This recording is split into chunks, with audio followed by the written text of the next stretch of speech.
YouTube, what's the deal? KS Monitors, back at it again with some more content. Make sure y'all comment, like, subscribe. Don't forget to hit that notification bell. So the topic on this video is going to be Argus Monitor Care.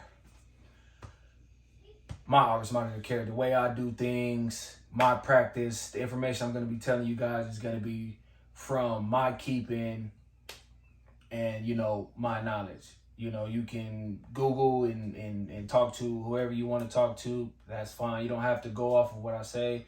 I just want to make this video to put this out there because when I jumped in a hobby, there wasn't, no content out there. The only thing you can do is go on Google, which was a good thing because, I learned a lot, and I suggest you do the same. But there's nothing like, some good old content, some videos, some visuals, on top of your independent research that you do, as far as Google, books, articles, publications, however you get your information. So if you didn't know, I'm housing the infamous Argus Monitor, Panoptes Horn Eye. He comes from several different ranges. I'm gonna be honest with you. Papua New Guinea, Irian Jaya, even Indonesia. Yes, that's what I said, even Indonesia. So he's considered a tropical species. He's captive born and bred, second generation.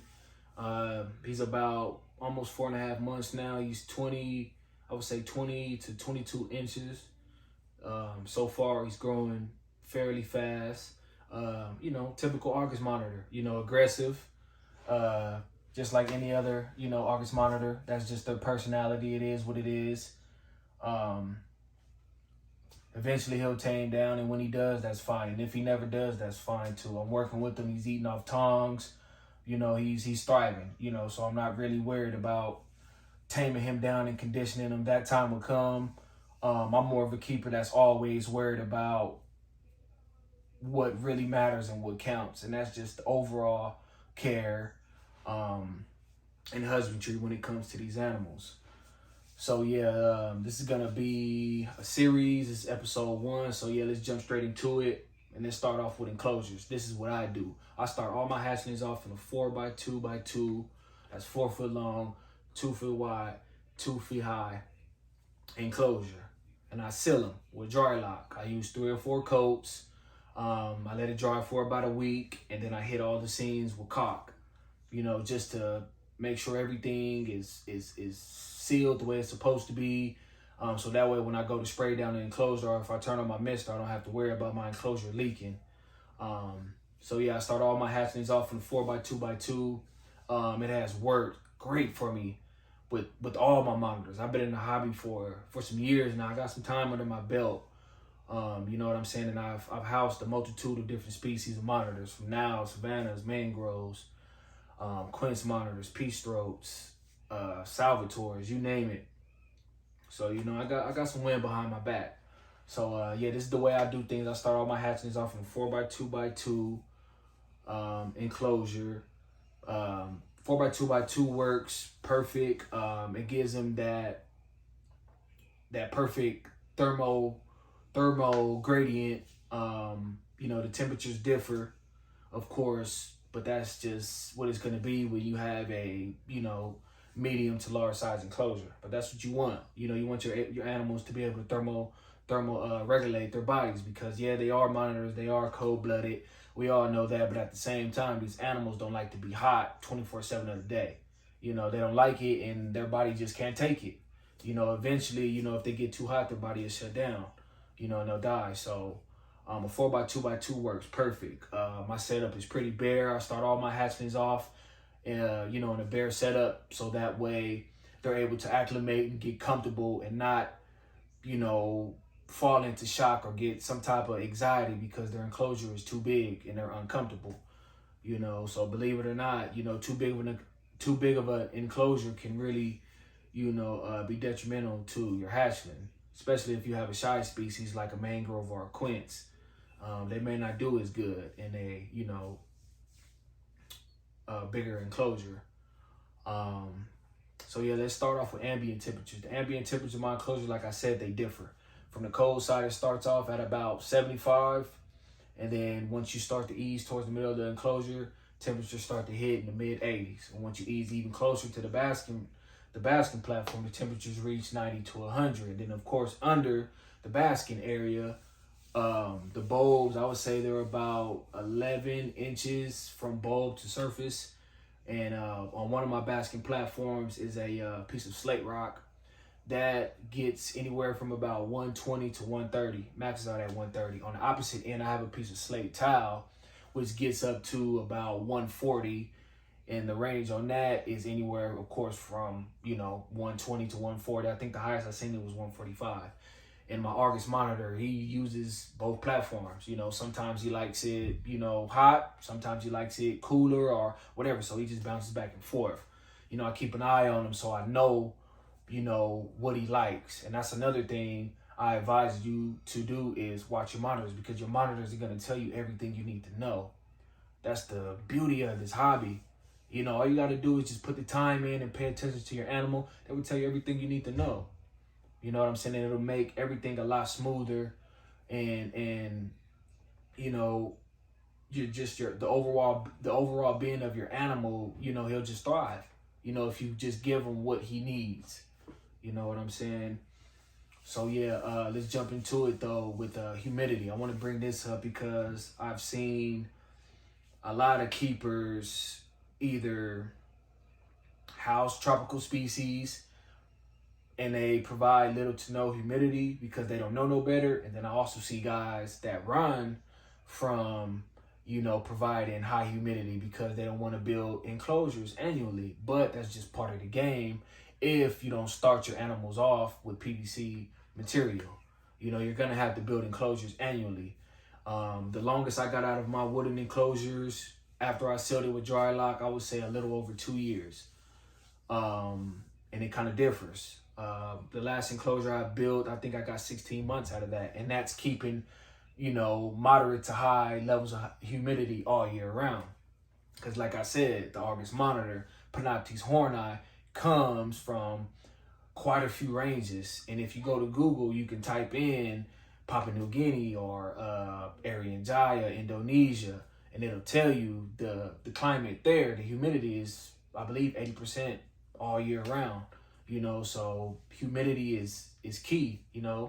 Tropical species, they need it. So I keep my enclosure humid at all times. And I also preach about humidity because what a lot of people don't understand is humidity is what helps your animal digest its food. Not only does providing humidity, keep your animal's exterior shell hydrated as far as his skin and his eyes and his mouth, and helps him with dry shed or just helps him shedding period, but it also helps them digest their food, and you got to kind of put it like in the human aspect. This is the way I do it. I compare, my animals to humans, in different aspects. For instance, us humans, we got to drink water to, stay hydrated. And if we don't drink water, what happens when we go to the bathroom? When we go to poop, we're pooping rocks or we're constipated because our body is dry. Our internal organs don't have enough moisture to process what we've been eating and break it down. So now when it's time to use the restroom, we have issues. You get what I'm saying? So it's the same thing with these monitor lizards, especially the tropical species that need it. You know what I'm saying? They have to have that humidity to help them digest and process their food. You know what I'm saying? Like, just because your animal is digesting his food and he's eating and you're not giving him the humidity he needs, just because he's digesting his food and he's eating and he looks healthy or he may seem healthy, doesn't necessarily mean that he is healthy. Because with high humidity, it helps them pass and break down all that food. So you got to make sure you provide it so that way, the items that they're eating is being siphoned and passed through the correct organs for your animal to thrive and to grow.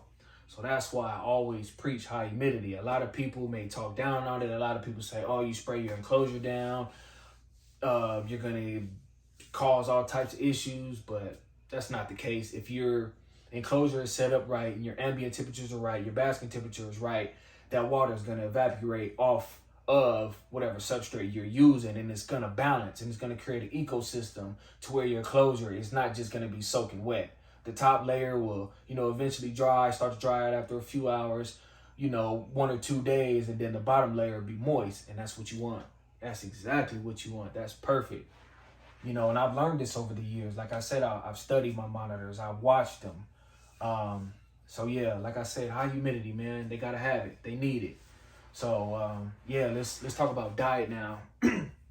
Another thing I always see on videos and what I've heard in the past is, mainly what I see is, keepers, when they acquire the hatchling, right off the back, they start to feed it organ meats. They start feeding it chicken, gizzards, kidneys, ground beef, ground turkey. They feed that right off the back, and that's not the way it's supposed to be done. Because first off, in the wild, no hatchling is gonna have access to chicken, ground beef, ground turkey, liver, and kidney. He's not gonna have access to all that. The only thing in the wild that he's gonna be able to eat is insects. Anything bigger than an insect, he'll have to overpower, like another smaller lizard or maybe a snake. But a hatchling is going to eat insects the first 6 months of his life, maybe even the first year. Kind of differs. For all my hatchlings, I start them off on an insect diet. For the first 4 to 6 months, I feed them nothing but insects. Nothing but insects, not even a pinky. You know what I'm saying? Because with insects, let's just go back to different food items. You don't want to feed your animal these different items right off the back, because you want your animal to be able to build a solid immune system, number one. Number two, you want them to build up a proper gut biome, gut bacteria, beneficial but gut bacteria. So in the future, when you do start feeding organ meats, whole prey, or whatever you're gonna feed them, your animal is gonna, for one, build up a tolerance as far as having a strong immune system. So if the meat is tainted or something like that, you get a bad cut of whatever you're buying, 9 times out of 10, it'll be easier for your animal to pass that. But if you do that as a hatchling, you feed them something that may not be as good for them, or something that might have been sitting out too long, and your hatchling eats that, with the low immune system, he's gonna die. You know what I'm saying? So you don't want to feed that right off the bat. And when it comes to beneficial gut bacteria, eating insects every day for the first 4 to 6 months or year of their life is going to help them be able to build up the solid acids in their stomach that's going to help them break down whole prey and whatever else you're going to start feeding them in the future once your animal starts putting on size and getting bigger. You know what I'm saying? So what I start off with is dubia roaches. I'm not going to talk about crickets. I'm not going to speak on mealworms or anything like that, because I don't use those as feeders. I stick to dubia roaches. I gut load them. That's another reason why I like dubia roaches. I can gut load them. I can get them super fat. I can feed them good nutrients that's going to get passed on to my animal, once he eats the dubias. So I stick to dubia roaches. So yeah, we talked about ambient temperatures. We covered humidity. Talked a little bit about my enclosure. Let's talk about substrate. That's a good one. Always been a good one. So what I use is coconut coir.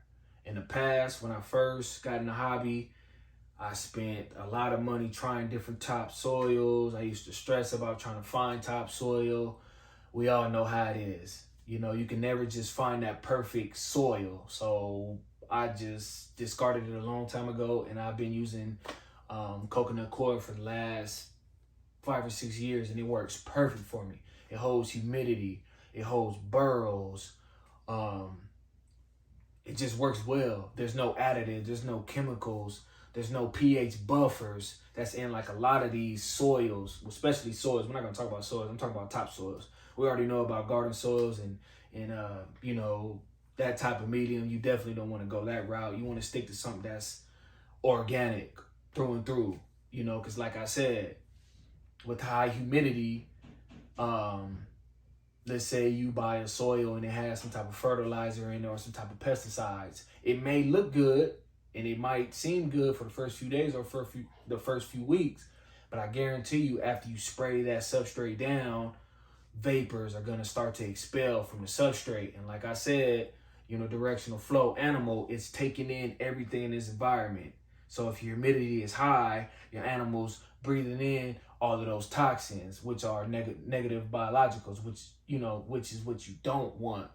You know, so that's another reason why I stick to coconut coir. I don't have to worry about anything. It's all natural. It's just grounded up coconut shells. You know, that's all it is. There's no pH buffers in it. You know, so I don't have to worry about my animal, you know, getting an infection in his eyes or getting irritated eyes because he has substrate in his water bowl and he's swimming around and now he's drinking it.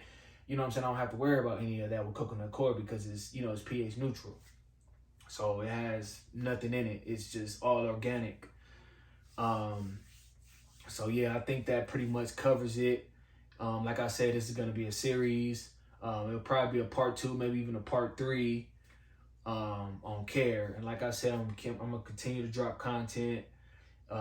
Bear with me. You know, I'm just getting started with this. So to all my future subscribers, my viewers, I appreciate y'all so far. This is just the beginning. Stay tuned. Peace.